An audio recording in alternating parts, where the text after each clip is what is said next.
સમાચાર મોરારી બાપુના વરદ હસ્તે SOS હોસ્પિટલનો શુભારંભ કરવામાં આવ્યો। મહુવા સાવરકુંડલા હાઈવે ઉપર મોટા આસરાના પાસે ચક્રાડા ચોકડી SOS હોસ્પિટલનું ઉદ્ઘાટન થયું। મહુવા હેલ્થકેર ફાઉન્ડેશન સંચાલિત SOS હોસ્પિટલનું સંતો મહંતની ઉપસ્થિતિમાં દીપ પ્રાગટ્ય અને સાંસ્કૃતિક કાર્યક્રમ કરીને ભવ્ય ઉદ્ઘાટન કરવામાં આવ્યું હતું। વિશેષ ઉપસ્થિતિ રાજકીય નેતાઓ, અધિકારીઓ, કર્મચારીઓ, ડોક્ટરો તેમજ મોટી સંખ્યામાં લોકો ઉપસ્થિત રહ્યા હતા।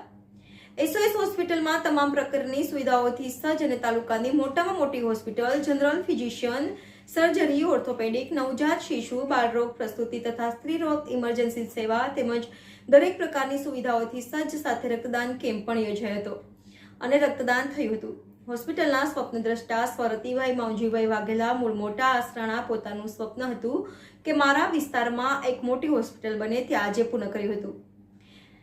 Reporter Dilip Vaghela, NN news, Vadodara. દર્શક મિત્રો, તમારી આસપાસ બની રહેલી અવનવી ઘટનાઓ વિશે જાણવા માટે NN ન્યૂઝને લાઇક કરો, શેર કરો, સબસ્ક્રાઇબ કરો અને બેલ આઇકન પ્રેસ કરો, જેથી આપને નોટિફિકેશન્સ મળતી રહે।